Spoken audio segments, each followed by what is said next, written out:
Hello there, my name is Kain, and in today's video I will try my best to make you climb to your desired rank in League of Legends. Personally, I've climbed out of the depths of bronze all the way to Master 211 OP, which is my current rank and peak, and that's why I feel in a great spot to help improve your climb as well. I'm going to help you climb out of iron, bronze, silver, gold and platinum. So basically this video could be your ticket to diamond. For every rank below diamond, I will tell you what you should be focusing on in order to climb out of that rank. However, since I'll be going over multiple ranks and a lot of concepts for that matter, I won't be able to talk about everything super in depth. My job here is to let you know what you need to focus on to climb to the next rank, and if possible, I'll try to explain those concepts, but that won't always be doable due to the limiting factor of time. I want this video to be easily digestible and not a 5-hour rant.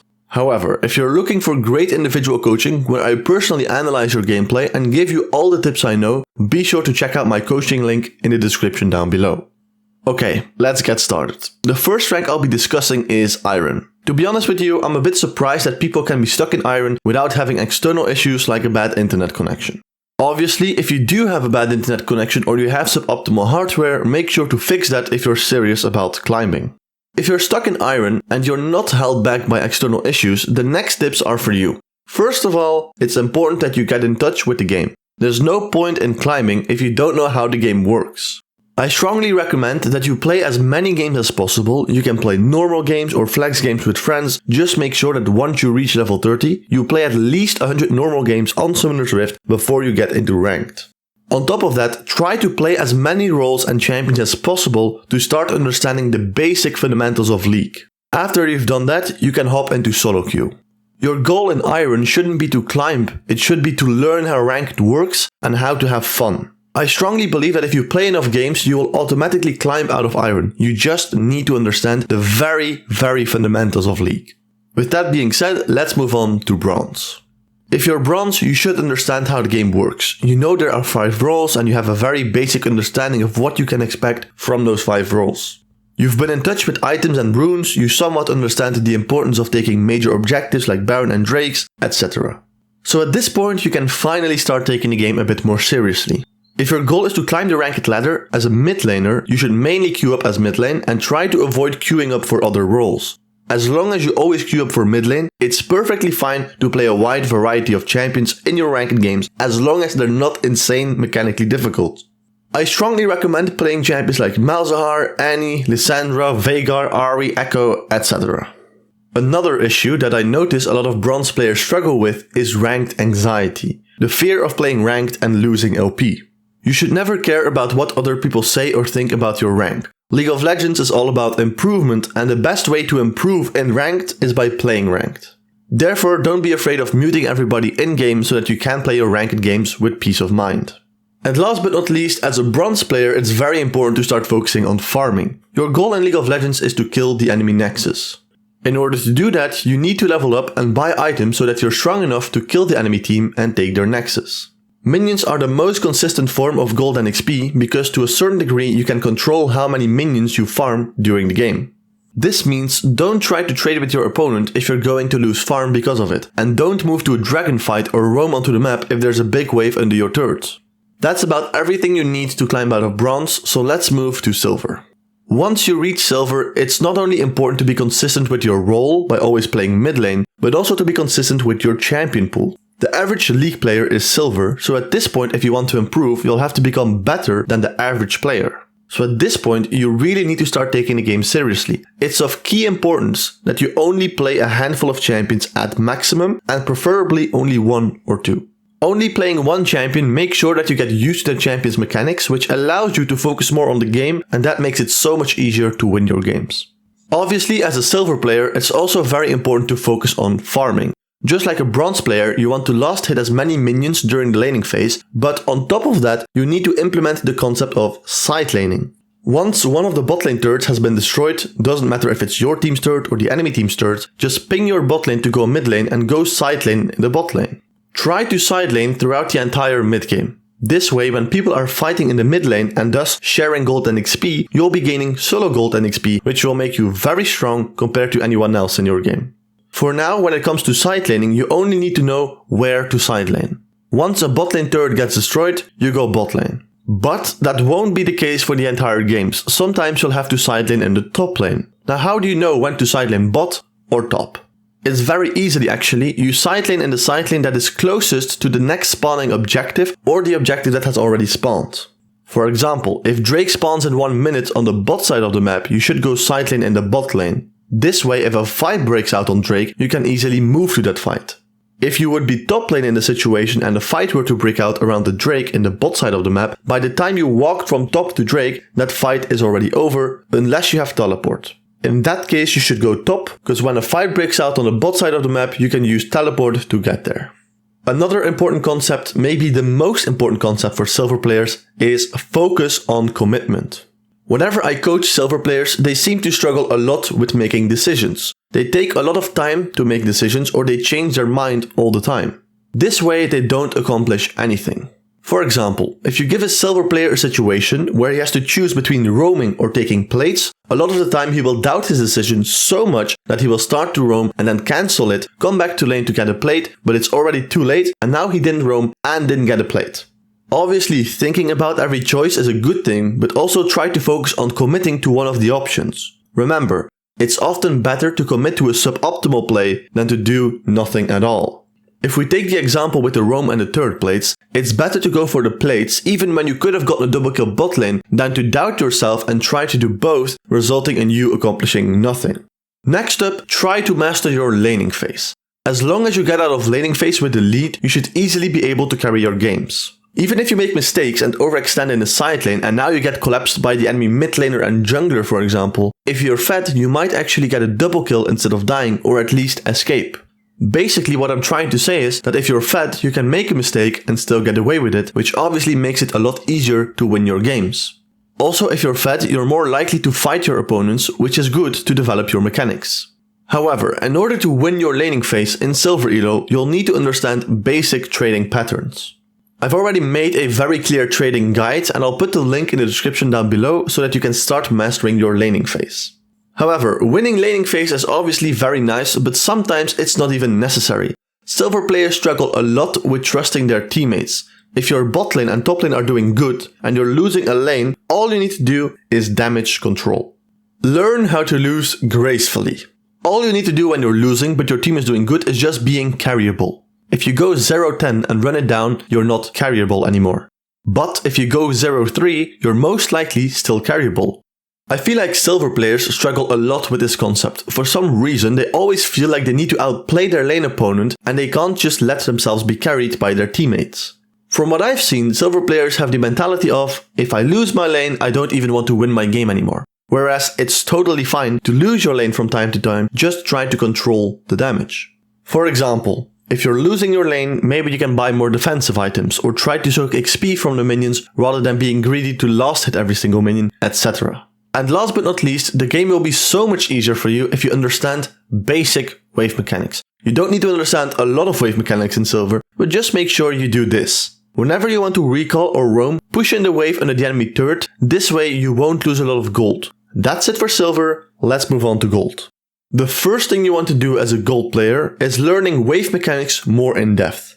I'm not going to explain too much wave mechanics here because that would make this video way too long. But you can just search for a wave mechanic video on YouTube and I'm sure you'll find some good content. Make sure that you understand how, why and when you should fast push, slow push and freeze. Next up, we have by far the most important concept that you need to understand in order to climb past gold, and that's understanding that playing for lane is not enough anymore. You need to keep track of stuff that's happening outside of your lane. You should constantly ask yourself questions like, how's my top lane doing? How's my bot lane doing? Where's my jungler and support? And where's the enemy jungler and support? It's very important that you understand how mid lane works. Mid lane is in the middle of the map, meaning that as a mid laner, you can roam to every single spot on the map relatively quickly compared to everyone else. That's a great power, but as we all know, with great power comes great responsibility, especially once you reach gold. This means if you can get priority mid lane, you should get it. If you're fed, don't just try to freeze on your lane opponent and all-in him when he walks up. No, try to push towards your opponent so that you can always move onto the map, and if there's nothing to do, you can still dive your opponent with that big wave that you just slow pushed.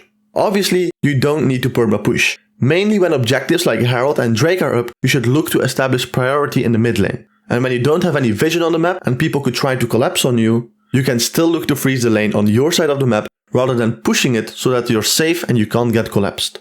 In every elo below gold, it's okay to fistfight your lane opponent and mechanically try to outplay him as long as you don't miss too many minions. But once you reach gold, you should be focused more on establishing lane priority rather than killing your lane opponent all the time. Keeping this in mind, oftentimes, especially for gold players, it could be beneficial to play a bit more reserved and focus on getting minions and lane priority and only trade with your lane opponent whenever they make mistakes rather than proactively fistfighting them all the time. This will allow you to get more lane priority and that will result in you doing more roams, which hopefully results in you getting some kills on the map.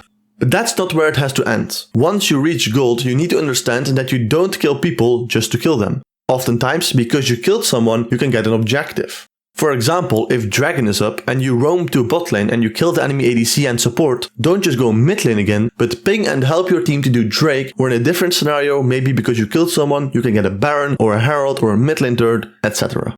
Once the laning phase is done, once again go side lane to get solo gold and XP. However, in gold, you should start experimenting a bit more with side laning. Don't just try to get solo gold and XP, but try to pressure the enemy team. Maybe you can threaten taking a turret, or when an enemy matches you in the side lane, you can try to kill him and pay more attention to the minimap so that you don't overextend as much.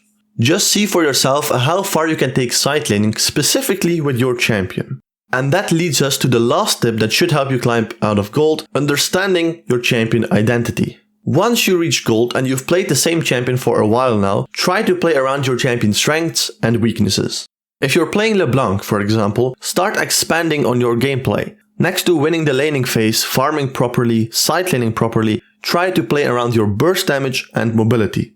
This means in the mid game you can look to buy an Oracle Lens and control wards and set up vision and clear vision in the enemy jungle or around objectives, and you can use that vision to pick off enemies. Every champion has strengths and weaknesses like this, and at this point you should start trying to understand your champion very well. If necessary, you can always look up guides from challenger players who main your champion.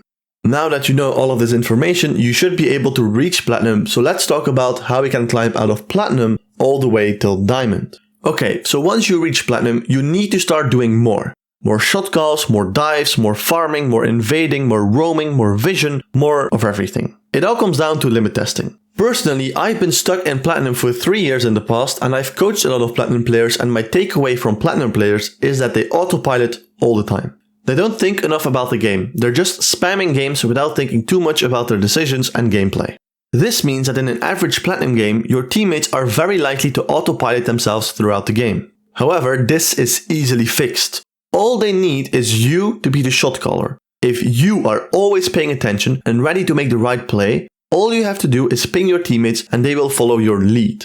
If you ping them to push, they will push. If you ping them to do Baron, they might actually come Baron. Platinum players are generally speaking not that bad, they just autopilot a lot, and then if they have nobody to wake them up during important moments, like when Baron or Elder is up, they will throw the game. So as a platinum player, you should first of all get rid of the habit of autopiloting yourself. Something that helped me a lot is searching on YouTube for a timer that goes off every 5 minutes. Then whenever I'm in game and the timer goes off every 5 minutes, I basically get a wake up call and start focusing again. I look at my minimap, I press tab to get information about items and objective timers, etc. Also, another great tip to avoid autopiloting in your games is by playing less games. Rather than playing 5 autopiloting games in a row, try to play 2 or 3 fully focused games in a row. You'll notice the difference immediately. Now that we finally got rid of the bad habit of autopiloting and we're focused in our games at important moments to wake up our autopiloting teammates, all that's left to do is making the right shot calls. Now, how on earth do you make the right shot calls? You won't like this answer, but it's by making bad shot calls. If you're not good at making Baron calls, the only way to improve at it is by making a lot of Baron calls, and you might lose some LP for limit testing from this, but ultimately this will make your decisions and shot calls on every level a lot better. Another concept is obviously wave mechanics. If you want to reach diamond, you will need a good understanding of wave mechanics and especially of roam/recall timers. I won't go too in depth about this because I already made a video on roam/recall timers, so I'll include the link to that video in the description down below, but I'll give you a quick summary.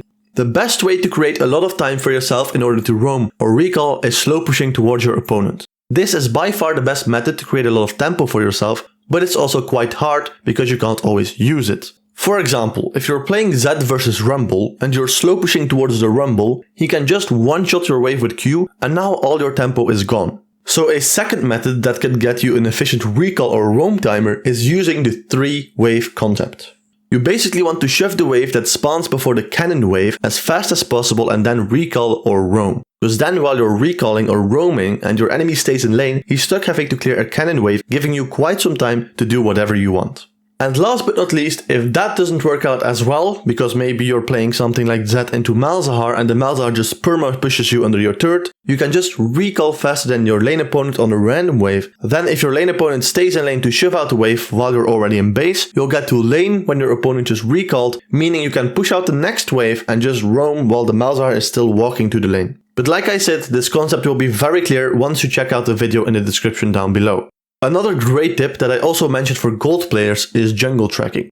Now that you're platinum, you want to take jungle tracking a lot more serious because junglers will find new and creative ways to catch you off guard if you're not paying attention to their position. There are a lot of jungle tracking videos on YouTube, so I won't go too in depth here, but a good start for you could be this. At the beginning of the game, look at which enemy arrives later to lane. That's most likely going to be the enemy that leashed his jungler, so then you know where the enemy jungler started.